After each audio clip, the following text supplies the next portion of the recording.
Bonjour à tous, merci de nous rejoindre dans l'actualité. L'Algérie célèbre la journée mondiale des forêts et celle de l'eau à travers l'ensemble du territoire national. Des conférences mais aussi des expositions et des plantations d'arbres ont marqué cette journée durant laquelle les enfants ont été au centre de ces activités. Et pour marquer la journée internationale de l'eau, on vous propose ce matin de découvrir avec nous le barrage de Boudjebroun, situé à Tipaza, un des plus anciens barrages construits en Afrique du Nord. Il est malheureusement envasé à plus de 80%, ce qui affecte sérieusement son potentiel d'emmagasinement d'eau. Et puis on terminera avec du sport, avec les Verts qui peaufinent leur préparation en vue du match face à la Gambie ce soir au stade Tchaker de Blida à 20h45. Bienvenue à tous. Les travaux de la deuxième journée de la deuxième table ronde sur le Sahara occidental occupé se poursuivent ce vendredi.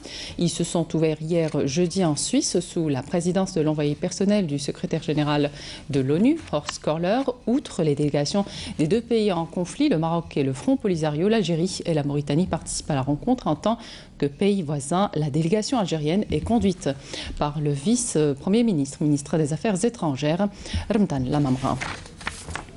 Je vous le disais, l'Algérie célèbre la journée mondiale des forêts et celle de l'eau à travers l'ensemble du territoire national. Des conférences, mais aussi des expositions et des plantations d'arbres ont marqué cette journée. En présence des autorités locales, les enfants étaient au centre de ces activités pour leur inculquer la culture et l'éducation environnementale. Badia Armani. À Alger, les journées mondiales de l'arbre et de l'eau ont été célébrées à Stawali pour la première et au Sablette pour la deuxième en présence des autorités locales. Au niveau de la commune de Stawali, les enfants ont été initiés par les forestiers pour planter des arbres et embellir les espaces où ils évoluent. Idem au Sablette où la journée mondiale de l'eau a été célébrée. Des projections de documentaires sur l'eau ont eu lieu. Des espaces de dessin, de peinture et de travaux manuels pour les enfants ont été également aménagés. À Bchar, les élèves ont eu droit à des explications de la part des forestiers autour de l'arbre et de son importance, de même que sur la faune et la flore. Ces mêmes élèves ont été sensibilisés sur la préservation des forêts, source de richesse, avant de les initier à planter un arbre et à l'arroser. Nous avons évoqué les missions de la direction des forêts et la direction de l'environnement au niveau de la wilaya de Bchar. Nous avons fait un exposé pour les enfants sur l'éducation à l'environnement. À Ouargla également, la nécessité de protéger l'environnement a été à l'ordre du jour. Une campagne de sensibilisation à l'adresse des élèves du CEM 27 février 1962 a été initiée pour leur inculquer la culture environnementale. Oran n'est pas en reste dans la célébration de la journée mondiale de l'arbre puisqu'une vaste opération de plantation des arbres a été initiée. Elle s'est déroulée en présence des autorités locales et avec le concours de la direction des forêts. Et pour célébrer la journée mondiale de l'eau coïncidant avec le 22 mars de chaque année, des portes ouvertes sont également organisées sous le slogan « L'eau pour tous ». À Tipaza aussi, la célébration de la journée mondiale de l'arbre et de l'eau a été une occasion pour organiser des portes ouvertes pour présenter les réalisations des deux secteurs. On prit part à ce double événement, la direction de l'agriculture et de la pêche, de même que différentes associations. Aint Mouchent a aussi célébré la journée de l'eau au niveau de la maison de l'environnement. Le cycle de l'eau, son acheminement jusque dans les robinets et comment le préserver, autant de points sur lesquels sont revenus les animateurs de cet atelier d'éducation. Ce qui nous amène à parler du barrage de Boudjebroun, un monument historique, un des plus anciens barrages construits en Afrique du Nord, situé dans la ville de Tipaza, plus de 160 ans après sa construction. Il est toujours utilisé pour l'irrigation des vergers de Hadjout. Néanmoins, le barrage nécessite une opération de dragage car il est envasé à plus de 80%, ce qui affecte sérieusement son potentiel d'emmagasinement de l'eau. Siam Knouch. Une nature luxuriante, un vert intense, de l'eau qui ruisselle. Nous sommes à la limite ouest de la Mitidja, pas très loin de Hadjout. Ici, nous retrouvons un des plus anciens barrages de l'Afrique du Nord, le barrage de Boudjebroun. Si les travaux ont commencé ici en 1851, l'eau de cette retenue a commencé à irriguer les jardins en 1862. Actuellement, il est destiné à l'irrigation. Dommage, il est envasé presque à 80%. On a fait des rénovations en 2013-2014. 2013-2014, c'est des rénovations des équipements hydrauliques. Actuellement راكم تشوفوا الحالة كيف راهي منظر لا بأس به ونتمنوا إن شاء الله الخير. السد هذا السد هو أول سد شمال إفريقيا وإن شاء الله الكونتيتي تاعو كانت تدير حوالي 1,000,000 متر مكعب حتى 1,000,000 متر مكعب. حاليا كما قال السيد المدير تاع الري قال باللي 80% هي تاع لافاز و20% تاع الماء. ان شاء الله ندوموندو منو اون اوبيراسيون تاع دراكاج باش يولي يدير حوالي 1,000,000 أو 1,500,000 متر مكعب تاع الماء. Envasée de presque 80%, la capacité d'emmagasinement et de stockage d'eau de Boudjabroun est considérablement réduite. Son eau est consacrée à l'irrigation des jardins et des potagers. Elle arrive jusqu'à Hadjout. Les lieux restent enchanteurs. Leur paysage pittoresque est paisible. Le week-end, beaucoup de familles fuient le bruit de la ville et viennent ici chercher paix et sérénité. Les eaux de ce barrage irriguent toutes les plantations qui se trouvent à l'ouest de Hadjout. Actuellement, on collabore avec la direction de tourisme. On essaye de faire un endroit pour les familles, un endroit pour faire sortir les enfants. Des professionnels veillent donc sur les lieux. Des plantations d'arbres y sont régulièrement programmées. Et si le dévasement sera prévu pour le barrage de Boudjabroun, qui dépasse les 18 km², sa capacité de stockage augmentera, son eau sera plus propre, elle pourra donc arriver jusqu'au robinet. Alors, quelle politique justement l'Algérie adopte afin d'assurer l'approvisionnement en eau potable dans les robinets, sachant que notre pays figure parmi les plus grands pays au monde ayant investi dans le dessalement de l'eau de mer. Shahrazad Inoun, Nassima Imloula. Avec ses 11 stations de dessalement de l'eau de mer réparties sur 14 wilayas côtières, l'Algérie occupe la première place dans le bassin méditerranéen avec un volume global dépassant les 2,2 millions m3 jour d'eau potable.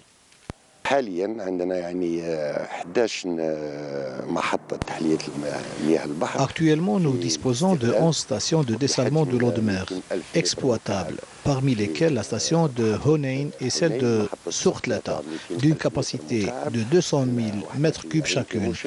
Une autre à Ain Mouchent pour 100 000 m3. Et nous avons la plus grande station dans le bassin méditerranéen situé à Oran. La station d'Al-Hamma, à elle seule, dessert au quotidien 20% des habitants de la capitale en eau potable. La station de dessalement de l'eau de mer d'Al-Hamma est fonctionnelle. Depuis 2008, elle produit 200 000 m3 jour d'eau potable à 100%. Et elle est conforme aux normes internationales de l'OMS.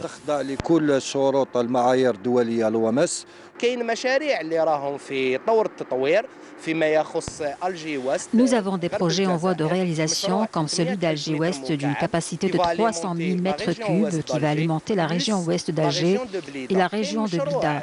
Un autre projet d'une même capacité dans la région d'Ataraf qui va alimenter cette dernière. Annaba et quelques villes limitrophes. Également le projet de Skikda de 70 000 m3, dont 48 000 m3 seront destinés à la consommation en eau potable et les 22 000 m3 restants seront utilisés dans le refroidissement de l'eau du complexe Hadj al-Soud. و22,000 متر مكعب يروح لتبريد المياه اللي تستعمل في مجمع حجر السود. Des projets qui viennent s'ajouter une fois réalisés à un parc de 11 grandes stations de dessalement d'eau de mer confirment que le dessalement d'eau de mer est une option majeure de la politique nationale de ressources hydriques. Et les dernières pluies enregistrées ces derniers jours ont ravi plusieurs agriculteurs, à l'image des agriculteurs de la région de Jendel dans la wilaya de Ain Defla, des pluies considérées comme une vraie aubaine pour la saison agraire. Jazia Bayou. Après une longue attente, les averses sont au rendez-vous et font la joie de tous les agriculteurs de la région de Jendel dans la wilaya de Ain Defla. Ces pluies diluviennes promettent donc une bonne saison agraire au grand bonheur de tous les agriculteurs. Nos terres devenaient arides à cause de l'absence des pluies.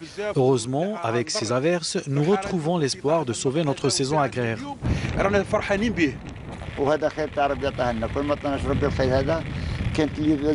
Ces averses sont une grande bénédiction et une grande richesse. Si les pluies continuaient à manquer, notre récolte aurait subi de grands dommages. Tout compte fait, rien ne remplace les pluies tombées du ciel, et cela malgré les systèmes d'irrigation adoptés par plusieurs agriculteurs.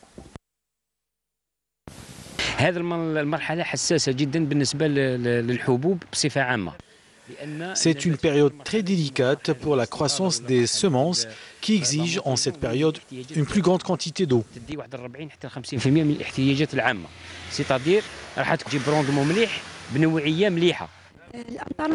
Ces pluies ont permis l'irrigation de plus de 4000 hectares, ce qui promet une bonne récolte dans les mois qui viennent.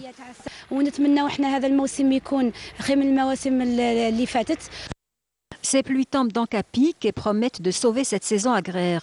Et pourquoi pas être encore meilleure que celle de l'année dernière. Tout autre sujet à présent, les mécanismes d'aide à l'emploi ne se chargent pas uniquement de financer les projets. L'accompagnement des porteurs de projets est aussi une étape importante, que ce soit durant l'exploitation ou après le remboursement du crédit. Une étape qui s'étend même lors de l'extension de son activité. Exemple avec ces jeunes promoteurs de la wilaya de Tissemsilt. Reportage Souhila Harairia, le récit est signé Adel Boukhams.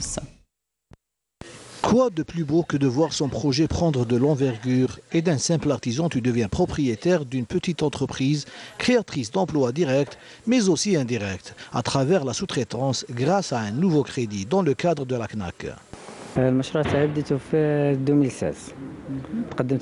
J'ai lancé mon projet en 2016. Je peux dire que j'ai été très bien accompagné par la CNAC, du dépôt du dossier jusqu'à la réception des machines. J'ai commencé avec 2 employés et là, ils sont 5 à travailler avec moi. J'ai bénéficié d'une petite parcelle de terrain pour l'extension de mon projet, ce qui me permettra d'employer jusqu'à 20 personnes. Un autre mécanisme et un autre créneau avec ce jeune vétérinaire de Tissemsilt qui a bénéficié d'un crédit pour l'extension de son projet dans le cadre de l'ANSEJ et qui assure de nouveaux services de qualité aux éleveurs de la région qui peinaient par le passé pour les trouver au niveau des wilayas limitrophes. J'ai remboursé mon crédit en 2006.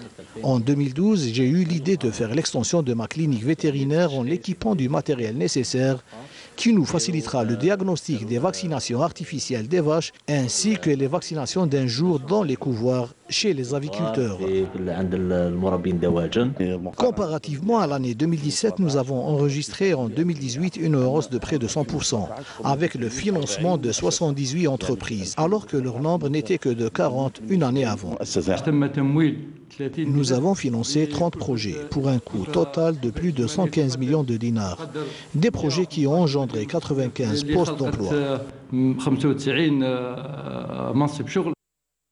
Chaque année, ils sont des dizaines de jeunes porteurs de projets à bénéficier des différents mécanismes d'aide à l'emploi qui ont plus besoin d'esprit entrepreneurial et de volonté pour réussir que d'aide financière.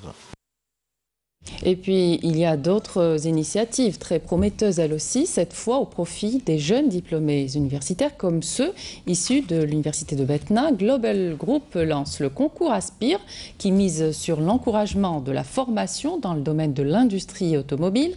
Les lauréats seront sélectionnés pour bénéficier d'un stage en Corée du Sud et au Vietnam au mois d'avril prochain, de quoi leur assurer un diplôme international. Amel Bouarba.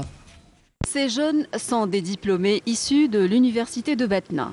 Ils font partie de la première promotion et ont pris part au concours baptisé Aspire, initié par Global Group, spécialisé dans la construction automobile.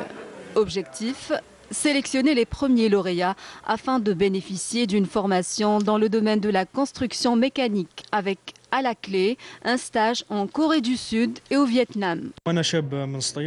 Je suis un jeune de Sétif, diplômé de l'université de Betna. J'ai entendu parler de ce concours via Facebook et je me suis aussitôt inscrit pour y participer. C'est une opportunité d'emploi à saisir. Je veux vraiment être sélectionnée et bénéficier du stage en Corée du Sud. Cette initiative offre des opportunités d'emploi aux jeunes universitaires afin de promouvoir leurs compétences dans le domaine de la construction automobile. Nous allons sélectionner les lauréats lors de ce concours et ils bénéficieront d'un stage en Corée du Sud et au Vietnam au mois d'avril prochain. À chaque fois que nous allons atteindre 1 millier d'inscrits, nous allons convoquer les candidats pour passer les examens. Les lauréats du concours Aspire disposeront d'un diplôme mondialement reconnu qui leur permettra d'activer notamment dans les usines d'assemblage du groupe. Football, les Verts peaufinent leur préparation en vue du match face à la Gambie ce soir au stade Tchaker de Blida à 20h45. L'équipe nationale déjà qualifiée tentera de boucler sur une bonne note pour le compte des éliminatoires de la Coupe d'Afrique des Nations 2019 qui se déroulera en Égypte. Hakim Kshroud. Un rendez-vous sans enjeu pour l'Algérie, premier du groupe avec 10 points, qui a arraché sa qualification le 18 novembre dernier grâce à sa victoire face au Togo.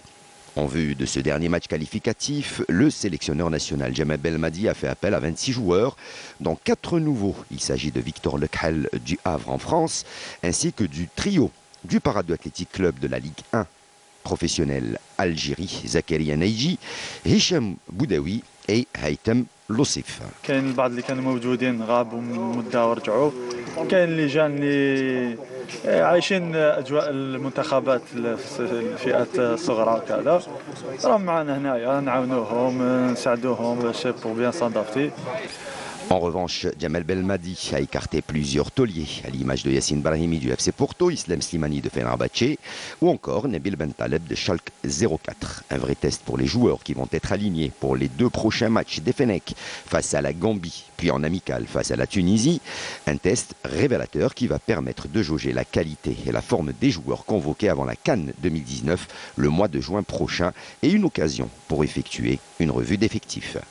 C'est une grande fierté, c'est une immense joie pour moi, pour ma famille. Et voilà, je vais essayer de faire le maximum ici, Inch'Allah. Non, c'est 2 matchs importants. Comme j'ai dit, même si on est qualifié, on a un gros match à faire. On a quelque chose à prouver. Et voilà, c'est un gros match qui nous attend et on va devoir répondre présent. Je suis avec l'équipe nationale, je suis content.